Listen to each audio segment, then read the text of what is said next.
Good morning my dear students.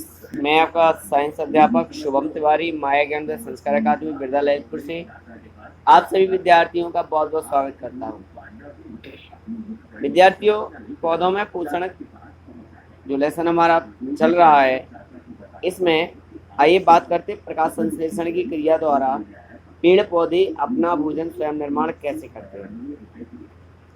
विद्यार्थियों, यहाँ पर हम थोड़ा सा अध्ययन करेंगे।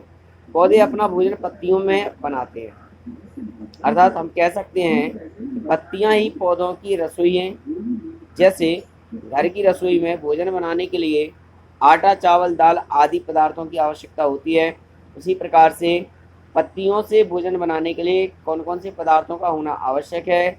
भोजन बनाने के लिए पत्तियों में पर्णहरित, जल, कार्बन डाइऑक्साइड गैस तथा सूर्य के प्रकाश की आवश्यकता होती है।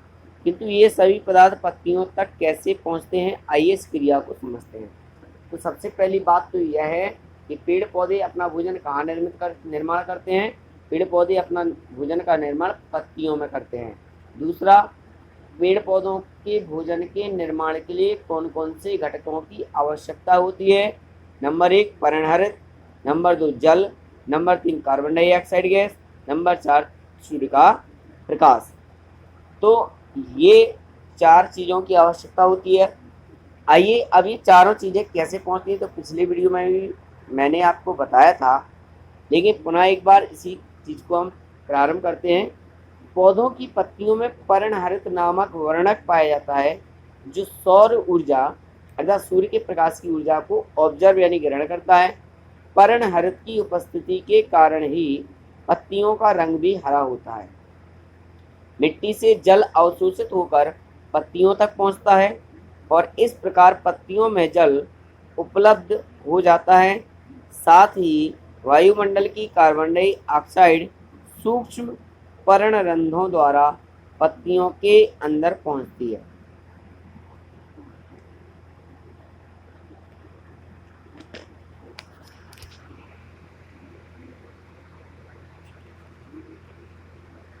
जब सूर्य का प्रकाश पत्तियों पर पड़ता है तो पत्तियों में उपस्थित पर्णहरित इन प्रकाश रश्मियों को अवशोषित कर जल तथा कार्बन डाइऑक्साइड गैस से मिलकर ग्लूकोज का निर्माण करते हैं और साथ ही प्राणदायिनी ऑक्सीजन गैस बनती है, जो पर्णरंध्रों द्वारा वायुमंडल में निकाल दी जाती है। पौधों द्वारा भोजन ग्लूकोज बनाने की यह प्रक्रिया प्रकाश संश्लेषण कहलाती है। तो विद्यार्थी, प्रकाश संश्लेषण की क्रिया क्या है, आइए समझते हैं।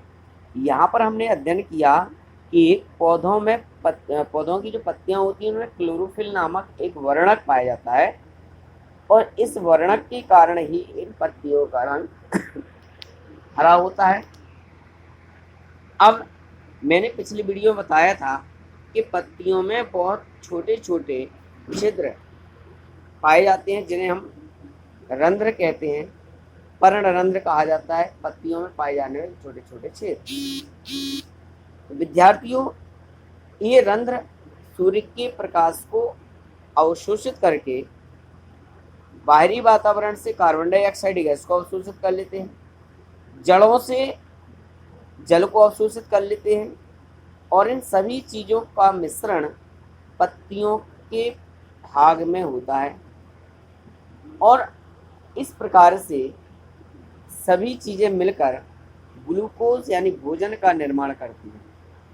विद्यार्थियों, इस भोजन की क्रिया में ऑक्सीजन गैस का निर्माण भी होता है, जिसे पेड़ पौधे निर्गत कर देते हैं और वह वायुमंडल में मिल जाती है, जिसे हम श्वसन के समय ग्रहण करते हैं। विद्यार्थियों, भोजन की बनने की यह क्रिया प्रकाश संश्लेषण कहलाती है। आइए इसको एक समीकरण, कार्बन डाइऑक्साइड प्लस जल, सूर्य का प्रकाश और पर्णहरित नामक जो 2 पदार्थ हैं, इनकी उपस्थिति होना जरूरी है। जब इन सब का मिश्रण होता है, इनकी उपस्थिति में क्रिया होती है, रासायनिक क्रिया की फलस्वरूप ये ग्लूकोज बनता है और ऑक्सीजन गैस निकल जाती है।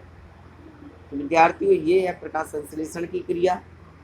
अब पौधों में बने हुए इस भोजन से जो ऊर्जा प्राप्त होती है, पेड़ पौधे उसे अपनी जैविक क्रियाओं के लिए उपयोग करते हैं और उस भोजन के भाग को पेड़ पौधे पत्तियों के माध्यम से तनों के द्वारा जड़ तक, टहनियों तक, डालियों तक, शाखाओं तक पहुंचाने का प्रयास करते हैं, फल फूल आदि के लिए। विद्यार्थियों आगे कुछ क्रिया है पौधों में प्रकाश संश्लेषण हेतु आवश्यक परिस्थितियां क्या हैं। तो यहाँ पर आप देख रहे हैं 4 बर्तन रखे हैं। 4 बर्तन में जो का बर्तन में पौधा है वह आपका ज़्यादा खिल रहा है, खा में कुछ कम, गा में बिल्कुल बंद है तो कुछ भी नहीं है, और घा में ये पूरा मुरझा हुआ दिखाई दे रहा है।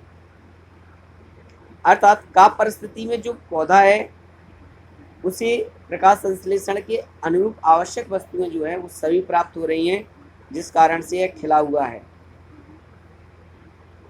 विद्यार्थियों यहाँ प्रकाश संश्लेषण की क्रिया के लिए कार्बन डाइऑक्साइड गैस, जल, सूर्य प्रकाश, परागण, ये चारों चीज़ें आवश्यक होती हैं। अगर इनमें किसी भी चीज़ की कमी होगी तो पौधा पूर्ण रूप से विकसित नहीं हो पाता है। आइए स्वपोषी परपोषी पौधों के बारे में, मृतोपजीवी पौधों के बारे में हम जानकारी करते हैं। स्वपोषी परपोषी पहले ही बता चुका हूँ। मृतोपजीवी क्या है? हम देखते हैं कि बरसात के दिनों में सड़े गले पदार्थों पर पुरानी लकड़ी के ऊपर छतरी नुमा आकृति को उगते हुए आप सभी ने देखा होगा। तो छतरी नुमा आकृति वाला जो भूरे रंग का पौधा आप देखते हैं वह कवक होते हैं, जिन्हें हम अपनी भाषा में कुकुरमुत्ता के पौधे भी कहते हैं। दरअसल इन पौधों में पर्णहरित नहीं पाया जाता है, जिसके कारण इनका रंग भूरा होता है। प्रकाश संश्लेषण की क्रिया इनमें नहीं हो पाती है, अतः ये अपना भोजन दूसरे जीव भाइयों से कार्बनिक पदार्थों से प्राप्त करते हैं। इस प्रकार जो पौधे हैं वह हमारे